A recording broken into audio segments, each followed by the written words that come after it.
שמנו בשאלה כמה אני אוהב את עצמי. יש לכם תשובות לעצמכם? לא מספיק. לא מספיק. עכשיו, המטרה של השאלה הזאת היא באה להוציא מכם מה אתם מוכנים לעשות למען עצמכם, קודם כל, כי המשאב, כמו שאמרתי בהתחלה, הכי חשוב זה אנחנו. אם בן אדם אוהב את עצמו מ-0 עד 100,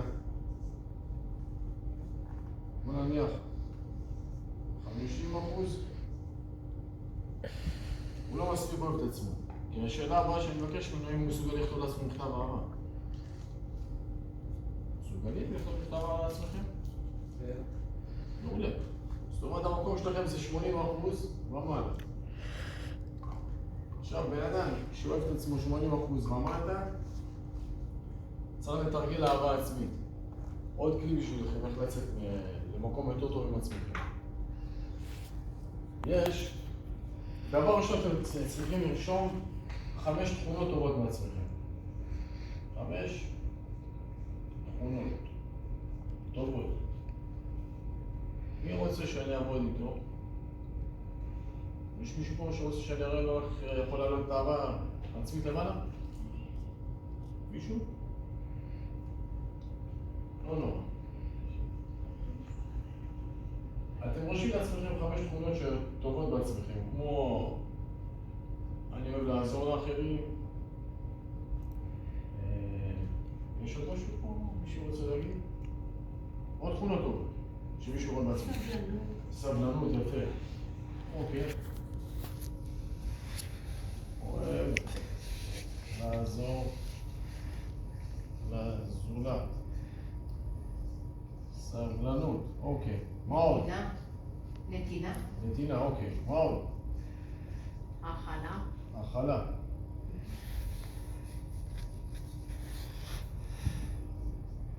מה עוד? הקשבה. הקשבה.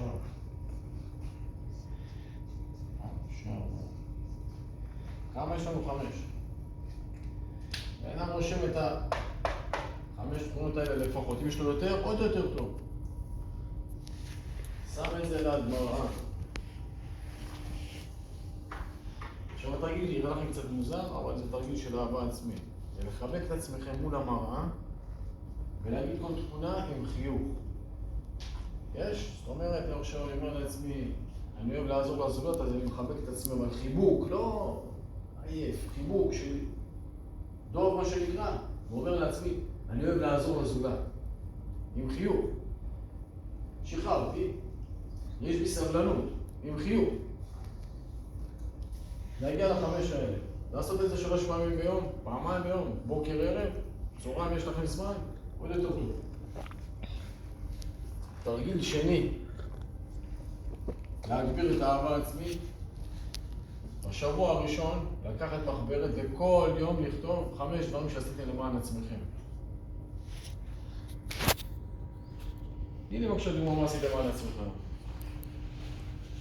עשיתי לעצמי בבוקר קפה, עכשיו? כן, משם זה מתחיל. והדברים האלמנטריים שמובן מאליו, מה עשיתי לעצמי קפה? יש אנשים יכולים להכין קפה לעצמם. לא עלינו, כן? לא מובן ממנו. הכנתי קפה לעצמי, מה עוד? הגענו לכאן. יפה, באתם פה, תודה רבה. מה עוד? התקלחתי מקלחת ארוכה בצהריים. בדיוק. ביום הראשון 5, ביום השני 5, ככה שבוע שלם. עכשיו, כתבתם את זה לפני שהלכתם לישון ואתם מקריאים את זה לעצמכם. מה הסיבה להקריא? להפעיל עוד חוש. הפעלנו חוש של ראייה, לא מספיק, אני רוצה גם את השמיעה. אז אני מקריא את זה לעצמי. מקריא לעצמי. הכנתי לעצמי קפה, הלכתי להרצאה בשביל עצמי. סליחה, כן. להתכונן לבחינה, למשהו חשוב שאתה רוצה לעבור ולעשות אותה. בלי שתדע מה התוצאה, כי אתה עדיין לא יודע. זה גם משהו שעשיתי לעצמי? כן, בטח. זה בעד מטרה? כן. אני מכינה את עצמך. משקיע בעצמי למשהו טוב. למדתי לקראת משהו.